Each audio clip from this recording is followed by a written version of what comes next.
We go live. And we are, let's wait for a second. It says we're live. I never trust that. Okay. It's always like you start a sentence and it's like, blah, blah, blah.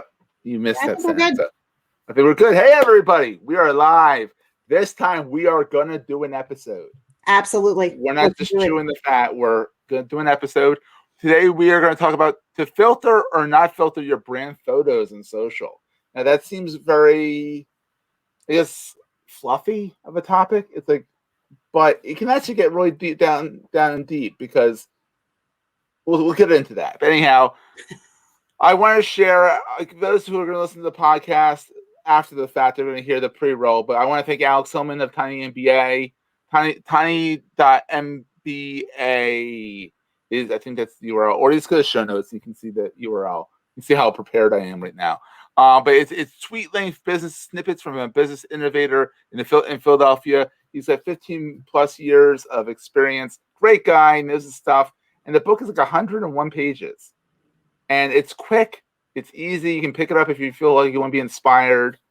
And literally, he wrote this on Twitter to start off. And then he turned it into a book. So that's the reason why they're tweet length. That's really cool. And also Breezy masks. We'll talk about them a little bit later, but you know, we're wearing masks nowadays. Absolutely. Might as well be breezy. Oh god, that was bad. I like. Yeah, you're in rare form tonight. I am in rare form. Anyhow, on to the show. Hey everyone, and welcome to the 8th episode of the second season of the Digital Marketing Dive Podcast. I'm Seth from Goldstein Media. With me as always the amazing, talented, perky, fantastic Shannon McGill of Dime Business Consulting. Here I am, jazz hands. Jazz hands, absolutely. This is crazy. Putting us in front of a live camera. Yeah. I mean, I should put the comments up. See if anyone's actually talking to us, or this is like I like us talking to the ether. But anyhow, but I think we should definitely. When I first put this up as our topic for this week, at first I was like, this is gonna be a really surfacey topic, but I really thought about it. Yeah, filters are fantastic. Don't get me wrong. Of course they are. And when they started out, remember Snapchat? I mean, Snapchat's still a thing, but Snapchat really revolutionized the filters. Yeah, like for sure. Put mascara on, you could do this, you could do that. But then Instagram came along with before they ripped off Snapchat, they had just their filters like, oh, this is Oslo, this is Paris, this is this way, and they got crazy. Right. And also, and then there's a big hashtag saying no filter. When you said this photo is this good without a filter. Right. I look this good with no filter. Exactly. Yeah. But so that being said, for personal use the filters. Have fun. Absolutely. Have fun. But then it comes down to business and being genuine. Right. And we're all about being genuine here. And where do you stand on filters, Shan? Because I mean, well, I'm having you're supposed to be a butterfly. Give me a second. We're good. We're back. So here's my thought on filters. Okay. There is a difference to me in, the levels maybe of filters. I mean, I can take a picture of me and apply some filters and I don't even look the same, right? Not even the same. Mascara, you can look like a yeah. Right. There are others that just may clean up a few things. I tend to have this blonde, wispy hair that sticks up everywhere. And so, or if I apply a filter and it removes a few little wrinkles, okay. Because I mean, honestly, that's not any different than if I'm going to go and get a photograph taken, right? The photographer is going to clean up some of that stuff. And so, right. But when you get to a point where you are changing fundamental aspects, that's something entirely different. When we're talking about authenticity and brands, we are part of that brand. And when we are changing ourselves, that's not a good thing, I don't think. Unless you're Kiss or you're selling makeup and you filter that. There are some pretty cool filters out there now that they're talking about, like, try makeup on before you buy it because you're buying it online, and the filter puts it on your face. I mean, if you're doing certain things, these things apply to and make sense to do. By all means, go ahead and do it. Right. But usually, I mean, if you're a small business owner, maybe you don't want to look like a clown, unless you're going to have unless you're doing a fair and next I you're mean, participating in a fair. If there's a reason for it, let's say you're going to go to the country fair. right. Next thing you want to advertise, hey, I'm going to the country fair. You turn on a filter. Now all of a sudden you're Bozo the Clown. Right. Kind of relevant, kind of funny, kind of might turn a little viral because this person's talking seriously, and then all of a sudden they're Bozo.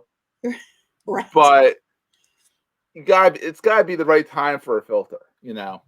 Right. Because I mean, what it comes down to is the brand, right? What are you trying to say with your brand? What are you trying to get across? What feelings are you trying to get people who see that brand and see you as an extension of that brand? What are you trying to invoke? And so adding a filter to that, maybe it's a good idea. I don't know. It just depends on what is it that you're trying to say. Does this support your brand, or does this simply support your vanity? Exactly. Right? Because when it comes down to vanity, they're going to see you in person at some point. And if you once look you get the vaccine, totally especially. different, Exactly. I mean, there's also been some funny things where people had that snap camera program you could put on your computer. okay. And people would forget to turn it off, and they go into a business meeting, and they'd be like a carrot. I've seen some of those. Those are pretty funny. And they're funny, and it's almost like borderline, like beginning of the pandemic when your wife would walk by your business meeting in a towel, or your husband, or whatever. I'm not gonna be No, I gotcha. specific on that, but like when your significant other would run by in a towel, and you'd be like, "I'm on a business call." Right. I think that's one thing. I mean, talking about the pandemic, that's one thing that this is normalized. You know, going into it, we were trending that way anyway, but we've talked about it so many times. Small business has changed. It has completely changed through this pandemic. And that is one major thing. We've become so much more real through this, right? When I'm on the phone or when I'm on a Zoom, and Lord knows I'm on a million of them a week, right? You don't know what's going to happen, whose dog's barking, whose kid runs into frame. Yeah. Right. You know, it happens. And I think it is definitely blurred those lines, sometimes for the best, sometimes not so much, but blurred those lines between professional life and personal life. And I know even for me, there's times I'll jump on Zoom and a hoodie and my hair up in a ponytail because I just came in from a jog or something. And it's funny, I'm like halfway through the Zoom and I'm like, you know, I probably should have done something different with myself. Yeah. You see, I'm wearing a button-down shirt. Meeting. Yeah, I'm wearing a button-down shirt today. My son actually asked me, he's like, "What's with these weird shirts?" He asked me, my 8-year-old asked me, he's like, "Why are you wearing these weird shirts all of a sudden?" Because I think I've worn before this week. I wore a button-down shirt once since March. Oh, that's funny. I've always been in a t-shirt. I'm an all adult. What? I've been all adult. Like, I'm like, because I'm like feeling like, you know, maybe the t-shirt isn't exactly the business right way to go about things, and maybe I'm getting too comfortable. Sure. But like today, I was like, if I wasn't doing a podcast, I would probably have worn a t-shirt. So it's like I don't have that many meetings, and the meetings I have are with people. I also realized that I should not have worn checkers on a live stream. I'm all kind of like, this is our first one, man. We're learning. We're learning. I'm looking at it, and I'm kind of getting asthmatic here. We do have some interesting stuff happening over there. Exactly. And that's not a filter either. That's natural. Well, as I fight with the hair, because it's backwards on my screen. It's backwards. Oh, so you point that way, that way. Yes, yeah. I keep reaching up to brush it out of my face and brushing it the wrong way. That's funny.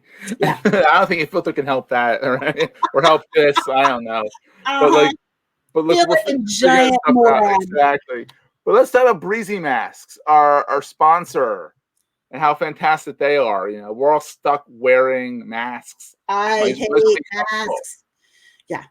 Every time I walk in from someplace, I'm like ripping it off, and I'm like, oh, I hate masks. My daughter teases me about it. But with that being said, Breezy masks are so much cooler because that's my deal. I feel like I'm suffocating behind masks. I don't like that feeling. And Breezy masks are so much cooler than others. And I love that. Yeah, I mean, and there's two kinds. There's the Exchange, which is more the business one. 5 layers of protection with silver nanotechnology. Fancy. Good. And then we have the sports one, which is more breathable, has 2 layers of protection with the same silver nanotechnology. Yeah. So go to the show notes, check them out. I mean, look, the vaccines are here. And I was just talking to someone about this today. I think one of my clients, about how once you get the vaccine, you're still wearing a mask because our Right. kids can't get the vaccine yet. Right. And And you don't know, we don't know the not the efficacy. It's the wrong word. Maybe it is the right word, but we don't know how well the vaccine is going to take to each person. right. So Right. No, absolutely. The sports one, just as a shout out, my daughter has asthma and it's easier for her to breathe through. Oh wow! So if you have asthma, to get the sports one, So just throw try it that out out. Yeah, absolutely. Check them out. It's you can, if you want. I should have had this queued up. I could put a banner on this thing. You could put up the little URL, but let's go to our show notes. You can go there. soco.bz/how clever masks. I'm so clever. You are so clever. Look at you. Look at me. I'm very clever today. Anyhow, but you going back to filters, and that wasn't a filter of me being clever either. That's just me. I am in rare form today, but this is us. This is us.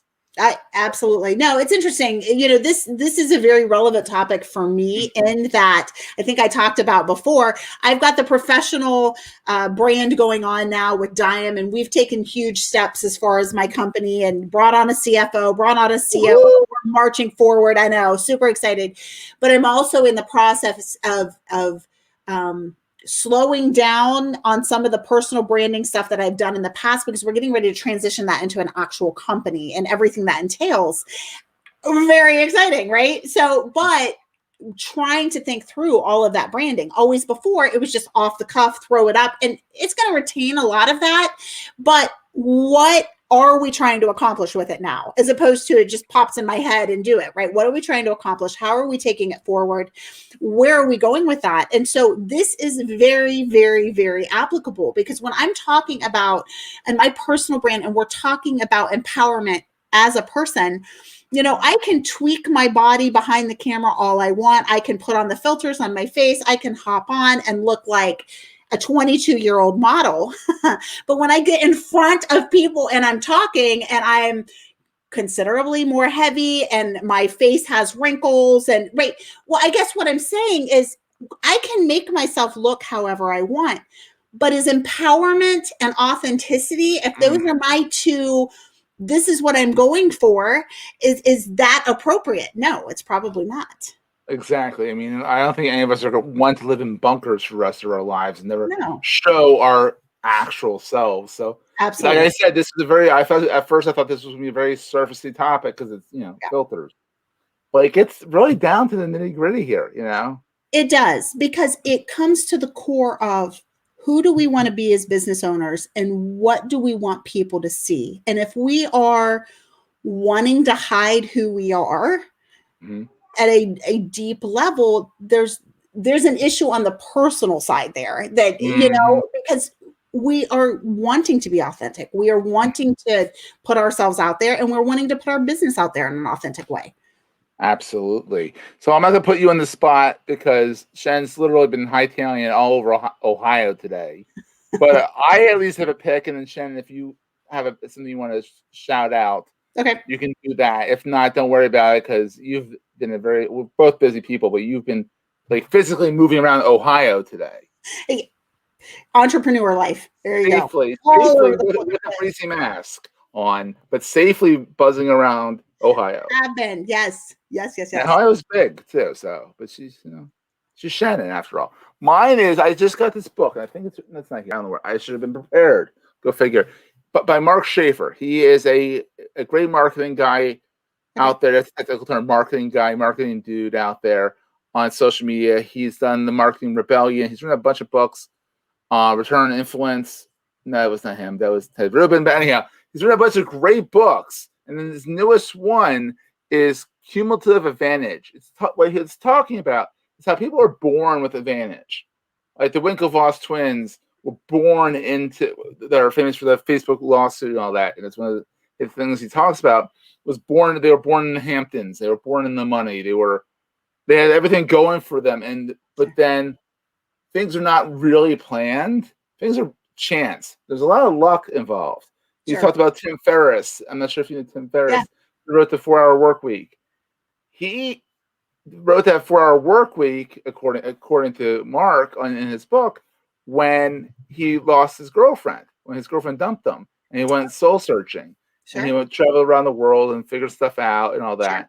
And now he's Oprah. I think what Mark says, he's Oprah quality. You know, Sure. he knows Oprah. He said Oprah on the Tim Ferriss podcast. Yeah. Yeah. I mean, so it's a great book. I'm about halfway through it. I got it yesterday. Nice. That's awesome. Really fast for me, and I swear to God, I've been getting work done as well. I don't know how I've done this. Usually, it's like work or read. Right.